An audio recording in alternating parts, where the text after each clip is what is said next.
Hello students, welcome to this series on business communication. Today we are going to study report writing. In this we are basically going to cover the formats, the patterns and the basic uses of report writing.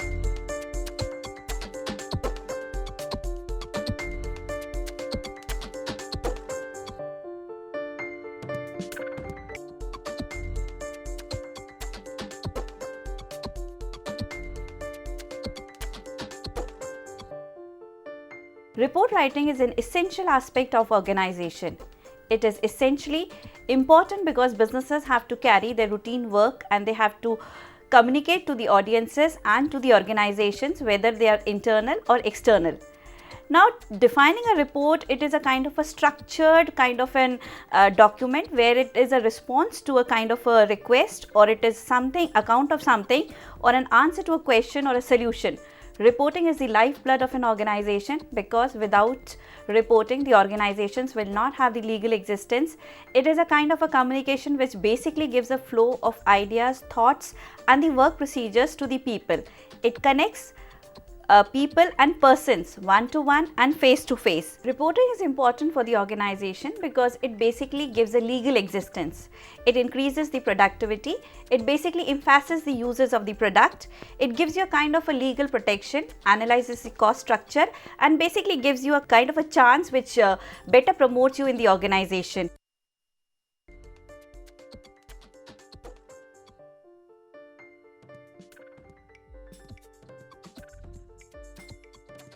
Now, reporting is basically based on research. What is research? Research to me is as important or more important than writing the book or the report itself. These are the words by Leon Orris. Now, most of the outcomes of the research is a systematic attempt to exploit what is known and to make it better. This is by Kevin Kelly. Now, in reporting, it is important that you have to analyze the audience. Who are your audience, what is their knowledge level, to whom you have to communicate, what are their characteristics. Keeping in this aspect the characteristics of the audience, you can design your report. Now, when you come to the reporting aspect, there are basically, reporting has kind of functions, they have a kind of pattern and they have kind of formats. Let's discuss the basic functions of the reports. Reports could be informative reports or analytical reports. The patterns could be direct reporting or indirect reporting. The formats could be in form of letter, memo, manuscript, printed form or digital form. The delivery could be through the mails, IDs or in person, fax or online uploading on the websites. So basically, when you have a direct pattern of reporting, let's see this diagram. In this, basically we have shown you there are three blocks, that if readers are informed and if the readers are supportive and if the readers are eager to get the results, you take a direct pattern of reporting to the audiences, because they are concerned about what is happening in the organizations. Now, when you have direct pattern, we have again got these two blocks, which is the informational report takes a kind of a different format and the analytical form takes a different format. In informational reports, first you have the introduction, then you have the facts, findings and the summary. But in analytical reporting, you have the introduction first, the conclusion, the recommendation, and after that you have the facts, findings and the discussions. So it helps you in a better understanding. Now, when you discuss the patterns, we have already discussed the direct pattern. What could be the indirect pattern? See, indirect pattern of reporting is used when the audience is little hostile, they are uneducated, or the audiences have to be motivated or persuaded. In this, directly you cannot communicate to the audiences. So you have to design a report which directly first overcomes the resistance of the audiences and then comes out to the facts and the findings. The indirect pattern basically has one kind of format, that is, it involves a kind of an analysis. This analysis is given in this format. First you have the introduction, the facts, then the discussions, and then you have the recommendations and the conclusions. Now, report formats could be various forms. You could have a letter, you could have a memo, you could have a manuscript, printed form or the digital form. Now, let's discuss each aspect in details. First, what is letter? Now, letter is a kind of an informal way of reporting. It is genuinely used to communicate from one person to another in the internal form of communication. It is used on a letterhead. Basically, you have a stationery which is printed already in the organization, and this is also, you can send these letters to the outsiders because it is of low cost. Memo is a style where it is an internal form of communication. It is a printed document where you have to fill the routine information and pass from one department to another. Manuscript, it is a plain paper kind of a reporting. It is useful for longer, descriptive and analytical aspects. Printed form, now these basically are formats available in the organizations which are genuinely less expensive, and they could be used as photostat copies to communicate again and again to the people. They could be used as a kind of remembrance to the audiences. Digital is basically, it is viewed online. This is uploaded on the website. This is used for collaborations, for press releases, for immediate communication to the external world. The websites are the best options form of the reporting.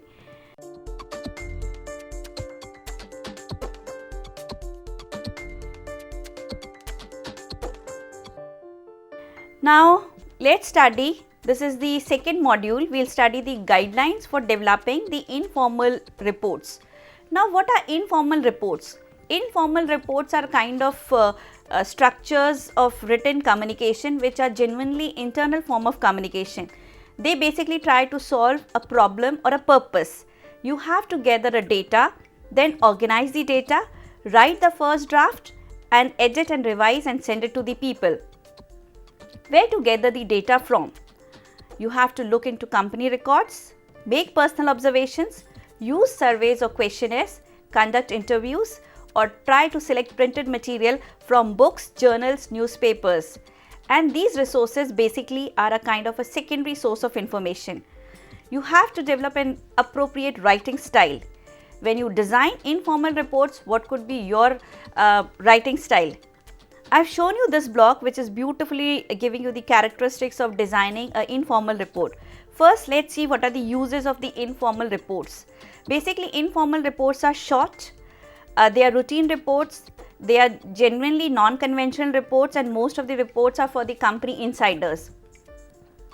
This basically gives you an impact of warmness, it basically gives you an impact of personal touch and a kind of a communication which genuinely people are connected to each other. The characteristics of these reports are, it is used for first person, that is I, we, you. This is the kind of the preposition, or this is the kind of thing we are using in the grammatical form, because this is you communicate to the other people. Then use of basically contradictions is not allowed, like you cannot do this or you don't do this, these are not allowed. Then you have to use shorter sentences.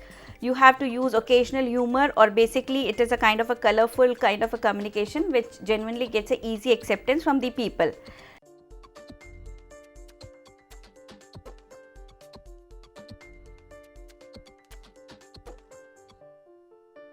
Now when this report writing is formal in the organization, the same block shows you the beautiful characteristics of the formal styles which basically change. The formal styles could be when you write a thesis or you collect a research data, or it is a kind of a popular document which you have to preserve in the organization. The impact could be the impression in terms of brand building or impact in terms of communicating for a legal purpose. The characteristics is like it is absence of humor and absence of warmth, or a kind of a personal touch is absent, but it is a kind of a more professional and more legal kind of a document where you have to genuinely give a kind of a shape in form of executive bonding and come out with facts and figures which are genuinely relevant for the company's shaping the vision of the future. Now when you write reporting, the basic objective is it has to be a kind of a document or a communication document which basically portrays your image in the organization. So it has to genuinely convey the issue of the company, basically separate the fact from the opinion. Facts are different, your opinion is different. So your opinion should not color the reporting aspects. The languages should be moderate, they should not be severe, your anger should not be there, and whatever things you are quoting, please give the citations. Citations are important. Now when you go for reporting, your headings are important. Use appropriate headings. Headings, like if you are writing one page continuously, people are not going to read it. So cut short and give a beautiful kind of a colorful gathering of the paragraphs in form of headings. Now when you use the headings, it is important that the first level heading should be centered and it should be bold or it should be underlined. Second level of heading should have a margin. It should be from the left margin. Third level of heading should be indented, but all the headings do give a meaningful kind of a structure to your reports. The effective use of headings is important because genuinely it carries a mystery. It gives the audience a kind of appeal. So don't try to use kind of hyperlinks or kind of commas in between. The heading should be a kind of a proper sentence which should genuinely not give the whole meaning, or it should not discover the total impact of the what is given in the message. It should have a mystery so the audience could be attracted and read it. Now when you prepare typical informal reports, the informal reports are of 6 types. Let's see what are these 6 types of reports. They are, first is information reports, progress reports, justification reports, feasibility reports, minutes of meetings and summaries. Let's see each of these details. What is information report? Now information report is a kind of a daily routine report where the total working procedure is documented. Like suppose your boss is asking you, please give me a report about the prepaid legal services in the organization, what will be their benefits. So what are you going to do? You are genuinely going to scan the data informally, collect this and document it. But how to do it? See this diagram. First is, I have given you 3 blocks. First is introduction, findings and conclusion. Now look to the introduction. Explain why you are writing this report. Describe the credibility of the data or whatever the facts you are finding. Provide a kind of background and preview what is already happening in the organization. Then come to the findings. Second heading or the second block says, organize chronologically, alphabetically, typically by the importance from most complex to simpler or from most valuable to less valuable.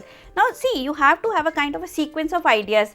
That is important because you carry the audiences from most important to the least important issues. Group similar topics together, use appropriate headings and then come to the conclusion. Now what is conclusion? This is important because you are summarizing the findings. You are suggesting an action. You are expressing appreciation for the acceptance of the report in the organization. So this is all about information reporting. Now let's come to the progress report. What is progress report? Progress report basically explains the progress of any project in the organization. You have to fill up whether weekly, monthly or 6 monthly depending upon the length and the duration of the project. Now progress report is important because this basically puts you in a better shape to see where you are and where you want to go. Now when you see progress reports, let's see how you make progress reports. First is specify the opening of the purpose and the project which you are already doing in the organization. Provide the background information of the project. Describe the work already completed and explain the work which is currently in your hands. Anticipate the problems and try to give their solutions and suggestions.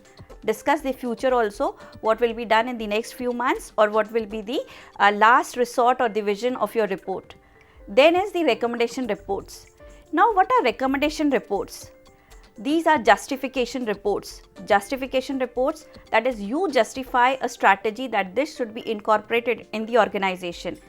It could be a change of equipment, changing a procedure, hiring a new employee or consolidating the present happenings of the organizations into a kind of a big happening or into a kind of a big procedure.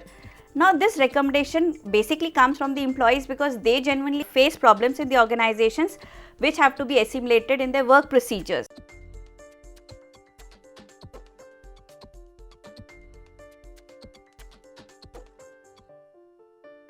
When you make these kinds of reports, it is important that you determine the structure. Now structures could be again when the readers do accept it and when the readers do not accept it. When the readers do accept it, you have a direct pattern, and when readers do not accept it, you have indirect patterns. Now this is important. This block is very important because here see the sequence of the writings, and the yellow remark will basically emphasize what will be the most important aspect of both the styles of communication. First is direct pattern. Here you have a problem. Second is recommendations. third is facts, and fourth is discussion. But in indirect pattern, you have problem supported by facts, discussions, and then recommendations, because here the audience is difficult. You basically have to give a kind of cost and a detailed analysis. So in order to convince the people that you want to carry this aspect in form of procedure or in form of a kind of change in the organization you want. Now, recommendation reports are important because directly it is impacting your life and it is also impacting the vision of the organization. It has to be agreeable to both the readers and to the takers. Use indirect form of reporting, which is better suggested. Identify the problem and react to it positively in a kind of a mild language. The direct problems would be just giving a solution to a problem where the audience is already wanting a solution. They are fed up with a particular situation that is a kind of a stressful, fatigue kind of a situation. So you give a solution that would be genuinely accepted from your part, because as a consultant you basically design this report. So this is an easy way of communication.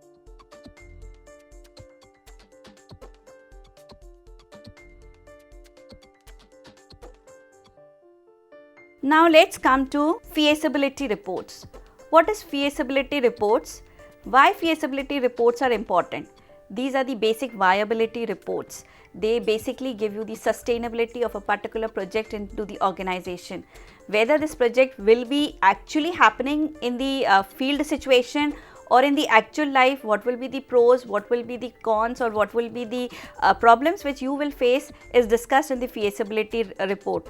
This is the course of the action. For example, your company must decide whether you want to add a child care center in your basic organization. Now, designing a child care center in your organization is a difficult procedure because you need a kind of a talent, you need a kind of a lovable kind of an environment where the children are looked after definitely in a better way.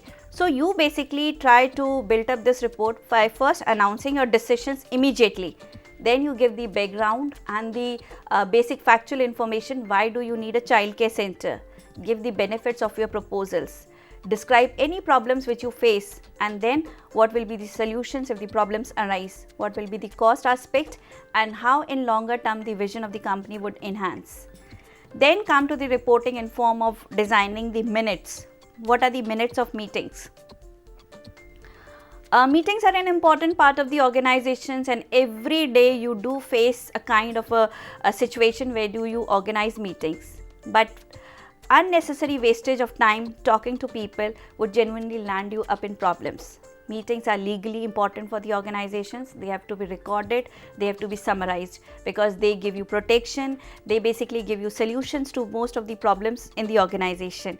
So you have to summarize the proceedings of the meetings. But how to do it? First step is include the name of the group in which you are working, the date, time, place, and the name of the meeting. List the name of the attendants and the absentees. Describe the dispositions of the previous meetings, confirm the previous meetings, record today's meetings, include the motions taken by each person by name, then also record the vote of thanks and also the action to be taken. Conclude with your name signature and the signatures of the participants. This is a kind of a legal documentation of whatever you have done in the organization or a kind of a solution which you have designed for a particular problem. Then summaries. What are summaries? Now, summaries are a kind of compressed data from a longer publication. A 500 pages report summarized to 15% of its aspect. It could be a business report, or it could be a magazine article or a book article from a very big research which could be uploaded on the website, or it could be taken up into the newspapers or into the print media. Now, summaries are important because they basically define the goal and the purpose of the document for which the studies have been done for years together. Maybe a 10-year document summarized to such a way that you could read it within 15 minutes. Highlight the research methods, findings, the conclusions, and the recommendations. Try to omit the illustrations and the examples. Organize the readability for the audiences so that they understand it in a better way.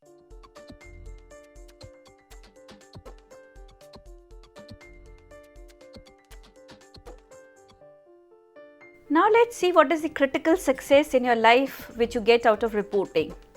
Critical success, which these factors when you incorporate makes your life beautiful. Let's see this diagram. Here I have shown you a pie chart.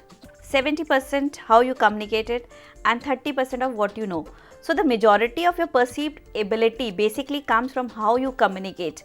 It's not what you know, but it is designing the way of communication is important, and that is the dressing of communication is important, and that basically gives a shape and vision to your personality carried to the organizational personality, which basically gives success to the organization. It is these aspects of communication and these forms of reporting which basically give a legal shape to the organization, which give a paperwork, or they dress up the organization to such that they stand in the market to create their brand and their value. People do believe in reporting because this is the thing which they could see and they could read it.